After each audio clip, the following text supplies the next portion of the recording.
Welcome back to Feast Fight Back. A quick reminder to press subscribe to my channel. Today was a challenging day, but one that I managed. I'm feeling quite anxious today because I've got 2 meal plan increases.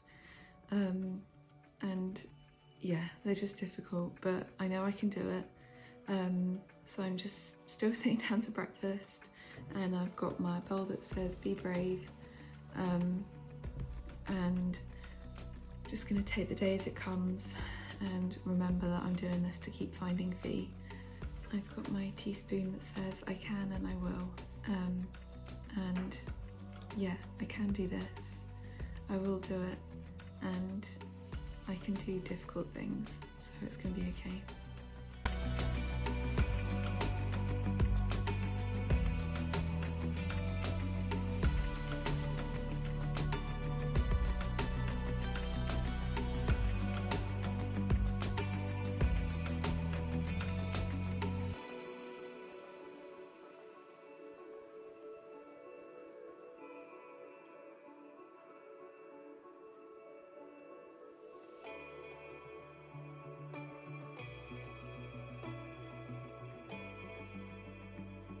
My little outfit of the day with my amazing Winnie the Pooh socks.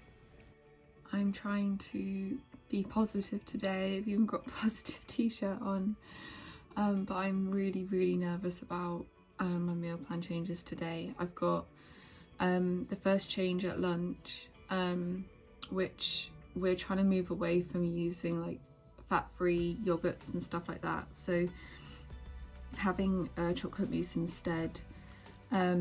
I know, like, I used to eat chocolate mousses, so I know that Fee likes them, but the illness doesn't.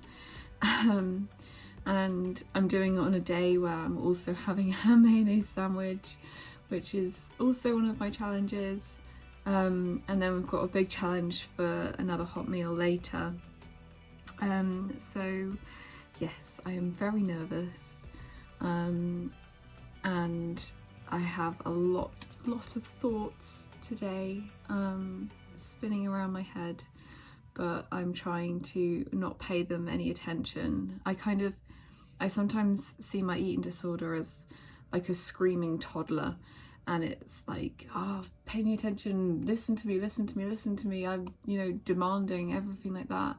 And sometimes it helps to talk it through, and sometimes it doesn't, because I'm like, I just don't even want to give you an inch of my mind to even think about any of it. So today I'm hoping distraction is going to be my way through. I also have been struggling with my activity levels again, so I'm trying to work on those as well today. I did really well at the start of last week, and then it all slowly got more difficult again, but I did realise, and I've instigated Fiona's activity reduction plan again, to try and work on like some specific times, and then hopefully keep working on it.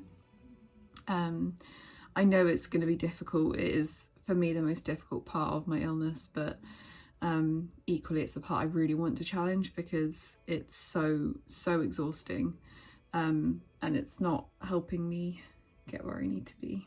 I think this week it really hit me how long it will take for me to get to a healthy place again, if things go this slowly.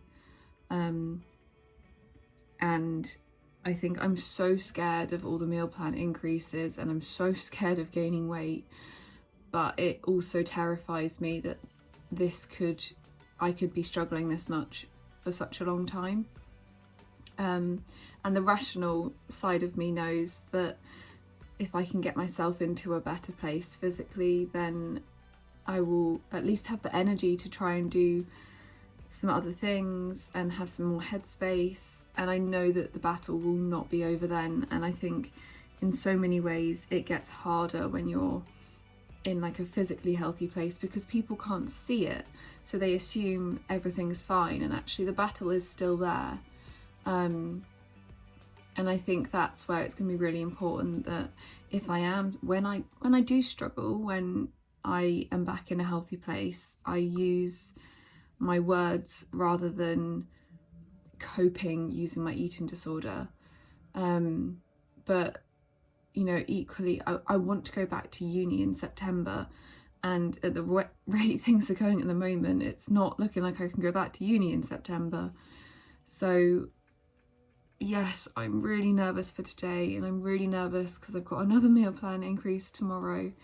But I'm just trying to trust my dietitian, trust my team, trust my parents as well, and just trying to not listen to my own head. For my morning snack, I had a persimmon and a NYX crunchy caramel bar, which is probably one of my favourite bars. They only do them in WH Smith here, so whenever I see them I stock up, and I got like 12 the other day. Sitting down to my lunch, and I've got an increase of lunch today, so I'm starting off with my ham mayonnaise sandwich, which is also the most difficult sandwich, but I wanted to really push myself today, so I'm gonna do it.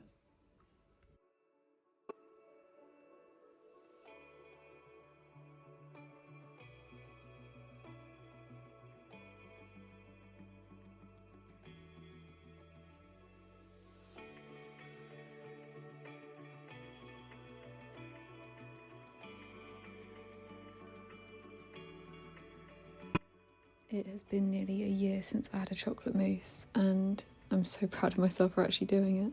I then got the most beautiful bit of artwork of Hugo through the post, and it just reminded me of how much support I've got, and it helped me keep on going.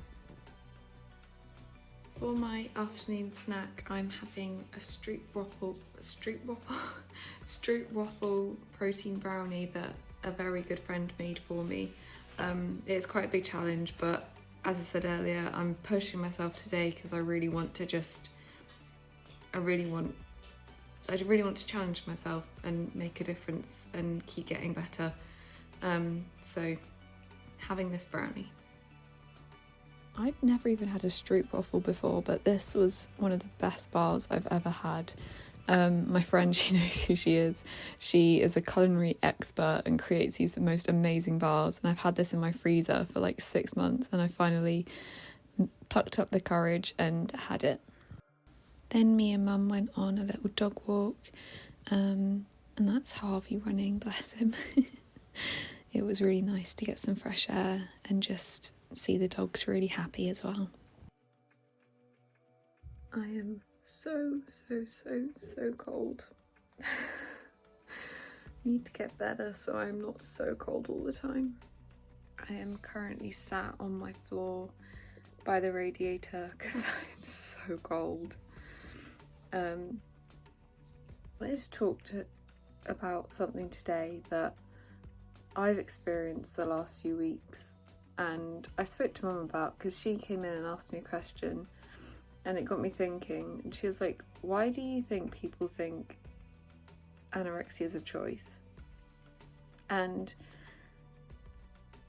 like she'd been thinking about it while she was walking the dogs, and we kind of decided that people think that because you kind of have to choose to get better, even though I always find it very difficult because I'm like, why do I have to choose to get better from something that I didn't choose to be ill with?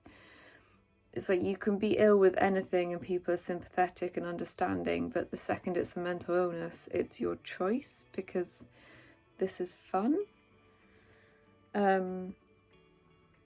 And I think something like I've experienced the last few weeks is this element of there's still this taboo around talking about mental illness, and I found that even with, say, like on this, like, or on my YouTube and on my TikTok or on any of my social media, there's still like, well, why are you talking about what you're going through? Because I'm going through it. Because right now this is my life. I'm in recovery. Why is it any different if I had broken my leg and I was talking about how my leg was healing. This is healing for me. This is me getting better. So why do people hold this judgment against it? Like, you can talk about being unwell and getting better from anything other than a mental illness. Sometimes I think things have really changed from when I was first diagnosed, and I told everyone I had flu because I was off school and I didn't want anyone to know. No one spoke about mental illness. I didn't even understand it, and I didn't at all. And I understand so much more now. And yet there's still this kind of, what, do you talk on your social media about your anorexia? And there's a kind of a judgment to it, and it's like, what's wrong with that? What's wrong with trying to help people understand? What's wrong with sharing my experience? If it wasn't helping me, I'd stop. If I find things aren't helping me, I don't do them. And there's this kind of, I want to talk about it. I want people to understand what it actually is like, or what it's like for me. And I get so many messages of people saying, thank you for describing what I couldn't, or thank you for being authentic. And that's something I've always tried to be. I've always tried to be real about what it's like going through this. And yet I still find people are sort of, are you really like talking about that on social media? If I'd broken my leg and I was talking about the fact my leg was going through a tricky healing process, people wouldn't second guess it. So why are we still second guessing talking about mental health issues? Because there's still this underlying stigma, and I find it shocks me, to be honest. And me and Mum were talking about why people still assume that there is this element of choice, and I think it's because it is so difficult to get better, and you can't see something healing like a broken leg. You can't get an x-ray and see the bones are healing. All you can do is keep on trying, and it's exhausting, and there are more bad days than good days. That doesn't mean it's a choice, and it does mean that support is vital. And most of the people around me have been so supportive, and it has made the world of difference to me. And there's this quote when it says, when I is replaced by we, even illness becomes wellness. And I love that because it shows the power of support. So kind of, that's why I am sharing my journey this time, because it's helping me, and because I always try to be real, and I hope that helps someone else. And I want, in the future, I want to work with people with eating disorders, and I want to help people through them. And my mum always says I haven't been through all this for no reason, and I hope it means that I can help more people. I hope it does anyway. Tonight I've got my next hot meal, and I'm having pasta, and it is the first time I have had pasta for such a long time, and I've been very nervous about it all day. I've also not been feeling very well all day, which has been quite difficult, but I've tried to just keep going despite not feeling too good, and I'm going to do the same with dinner. I'm just going to keep going and keep managing it, and know it's all important in getting feedback for good. My next hot meal, and I've got pasta with sauce and sausages. I'm still on a half portion, so I'll have something after this as well. But just gonna take it bite by bite and just gonna do it. I wanted to stress that my portions are still half portions, and I do have other things that I don't post to make up for it. We're remaining on half portions whilst I still expose myself to the hot meals, and then the plan is, after a few weeks of me being used to having more hot meals, we'll move up to full portions and take out the extra bits that I've been having to meet my nutritional requirements. But that's why my portions may look a little bit small at the moment. Then for some distraction I did some more of my paint by numbers, and then I had my night snack, and I managed all of my night snack despite having a hot meal and having pasta. And I wanted to finish on this page from one of my favourite books.